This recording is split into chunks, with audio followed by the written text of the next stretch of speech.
Hello guys 3,500 doctors ने MP में resignation दे दिया।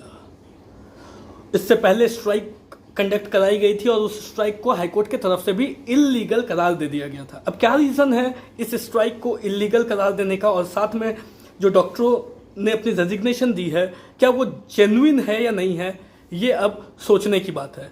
चलिए स्टार्ट करते हैं वीडियो को। My name is Gulshan Jha, welcome to Career Media. पिछले 6 महीने से एमपी में जो जूनियर डॉक्टर्स हैं उनके तरफ से कुछ डिमांड्स रखी जा रही थी गवर्नमेंट से। वो डिमांड्स बेसिक डिमांड्स थी, जहाँ तक मुझे लगता है 3 डिमांड्स उनके तरफ से रखी गई थी। पहली डिमांड थी कि जो जूनियर डॉक्टर्स हैं जो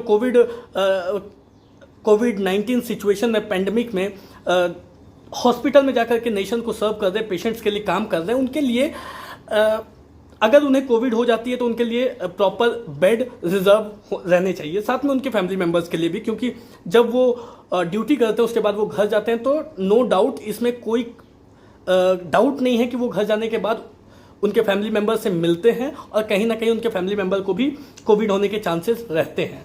तो ये उनकी पहली डिमांड थी कि उनके फैमिली मेम्बर्स और जिन डॉक्टर्स को कोविड होता है उनके लिए बेड रिजर्व होने चाहिए, पहली बात। दूसरी बात क्या है कि प्रॉपर वर्क प्लेस सिक्योरिटी होनी चाहिए। अभी हम देख रहे हैं कि ट्विटर पे भी ट्रेंड चल रही है कि सेव डॉक्टर्स ट्रेंड चल रही है। रीज़न क्या है कि अलग अलग जगह से अलग अलग न्यूज़ आ रही है, मॉब की तरफ से अटैक किए जा रहे हैं। जैसे कर्नाटका में हमने बहुत सारे केसेस देखे हैं कि मॉब्स ने डॉक्टरों पर अटैक कर दिया, आसाम में हमने देखा है, फिर अभी अलग अलग जगह से हमें ये नोटिस मिल रही है, जानकारी मिल रही है कि डॉक्टरों पर जो पेशेंट्स हैं उनके फैमिली की तरफ से अटैक किया जा रहा है और डॉक्टर सेफ नहीं है। तो उनकी दूसरी डिमांड ये है कि प्रॉपर वर्क प्लेस सिक्योरिटी होनी चाहिए। और तीसरी डिमांड ये है कि जितना स्टाइपेंड बाकी सब स्टेट्स में डॉक्टरों को दिया जा रहा है उतनी स्टाइपेंड, उसके बराबर स्टाइपेंड डॉक्टरों को यहाँ पे भी एमपी में जूनियर डॉक्टर्स को मिलनी चाहिए। अब बात ये है कि क्या ये जो डिमांड्स है ये डिमांड जेन्युइन है या नहीं है। फर्स्ट, सबसे पहली जो डिमांड है वो ये है कि बेड रिजर्वेशंस होनी चाहिए डॉक्टरों के लिए जो हॉस्पिटल में जाकर के पेशेंट को ट्रीट कर रहे हैं और उनके फैमिली मेंबर के लिए। जब मिनिस्टर्स के लिए हॉस्पिटल में बेड रिजर्व हो सकते हैं तो क्या डॉक्टरों के लिए रिजर्व नहीं होना चाहिए? ये मेरी पहली ऑब्जेक्शन है। अगर होनी चाहिए तो बिल्कुल ये डिमांड बिल्कुल सही है, उनके लिए भी होनी चाहिए, क्योंकि डॉक्टर्स जाते हैं सुबह से लेकर के शाम तक, रात भर वो रहते हैं, पेशेंट्स की देखभाल करते हैं, उनकी ट्रीटमेंट करते हैं, तो उसमें पूरी प्रोबेबिलिटी है कि उन्हें भी कोविड हो सकती है। तो ऐसे में अगर डॉक्टर्स की ये डिमांड है कि बेड रिजर्व होने चाहिए उनके फैमिली मेंबर्स और उनके लिए जो जिनको कोविड-19 हो जाता है या कोविड हो जाती है, तो बिल्कुल जेन्युइन सी डिमांड है, मुझे तो लगता है। दूसरी डिमांड है कि प्रॉपर वर्क प्लेस सिक्योरिटी। जैसा मैंने आपको बताया कि अलग अलग जगह से ये केसेस सुनने को मिल रहे हैं कि डॉक्टरों के ऊपर अटैक्स हो रहे हैं, तो क्या जहाँ पे वो वर्क कर रहे हैं वहाँ पे प्रॉपर सिक्योरिटी नहीं होनी चाहिए उन्हें बचाने के लिए? क्योंकि वो तो दूसरों को बचाने के लिए काम कर रहे हैं, पर उनकी जो लाइफ है वो सिक्योर है या नहीं है इसका कोई अता पता ठिकाना नहीं है। तो क्या उनके लिए प्रॉपर सिक्योरिटी वहाँ पे नहीं होनी चाहिए?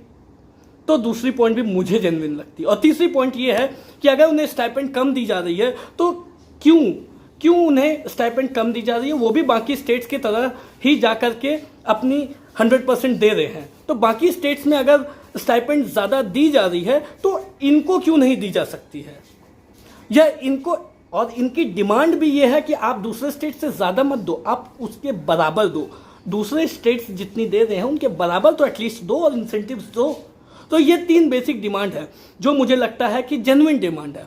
अब इस डिमांड को लेकर के एमपी के जूनियर डॉक्टर्स पिछले 6 महीने से गवर्नमेंट से, अथॉरिटी से बातचीत कर रहे हैं और उनको मिली क्या है? सिर्फ वर्बल अश्योरेंस। न जाने कितनी बार उन्होंने उनसे बात की और बार बार उन्हें वर्बल अश्योरेंस ही मिली, एक बार भी रिटर्न स्टेटमेंट नहीं मिली।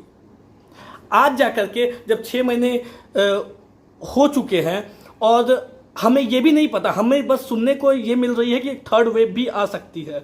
जब थर्ड वेव आएगी तो वैसे सिचुएशंस में अगर ये डिमांड की जा रही है डॉक्टर्स की तरफ से, तो फिर उस समय को, उस सिचुएशन को ध्यान में रखते हुए ये डिमांड्स बिल्कुल जेन्युइन है। और ऐसा भी नहीं है कि इन डिमांड्स को पूरा करने में गवर्नमेंट का बहुत ज़्यादा खर्च होगा, ऐसी भी बात बिल्कुल नहीं है। मुझे लगता है कि 5-6 करोड़ हो सकता है हर महीने उनके एक्स्ट्रा खर्च हों, लेकिन इससे डॉक्टर्स सेफ रहेंगे, सिक्योर रहेंगे और ज़्यादा अपना ज़्यादा से ज़्यादा जो मोटिवेटिवली वो काम कर पाएंगे। तो ये बात तो बिल्कुल सही है। इसके बाद आते हैं कि ये जब 6 महीने से ये बातें चल रही थी और सिर्फ वर्बल अश्योरेंस उनको मिल रहा था, उनकी बातों पर गौर नहीं किया जा रहा था, तो बाद में जाकर के अभी कल परसों की बात है, उन्होंने कैंडल मार्च निकाला, एक स्ट्राइक की। उस स्ट्राइक को जब उनके डिमांड्स पर ध्यान नहीं दिया गया तो उस स्ट्राइक को हाई कोर्ट ने इलीगल बताया। अब हाई कोर्ट ने उस स्ट्राइक को इलीगल बताया, मुझे नहीं लगता क्यों। मुझे तो लगता है कि उनकी डिमांड जेन्युइन है और उन्होंने ये स्ट्राइक किया सिर्फ इसलिए कि उनकी डिमांड्स पर ध्यान दिया जाए, उस पर कुछ एक्शन लिया जाए। क्योंकि एक बार अगर थर्ड वेव आ जाती है तो उसके बाद ना आपके पास टाइम होगा, ना डॉक्टर्स के पास टाइम होगा इन सब बातों पर ध्यान देने के लिए। उस टाइम वापस से जो डॉक्टर्स होंगे वो एज अ कोविड वॉरियर्स, कोविड-19 जो सिचुएशन है उसमें हॉस्पिटल्स में जाकर के उस टाइम भी वर्क कर रहे होंगे।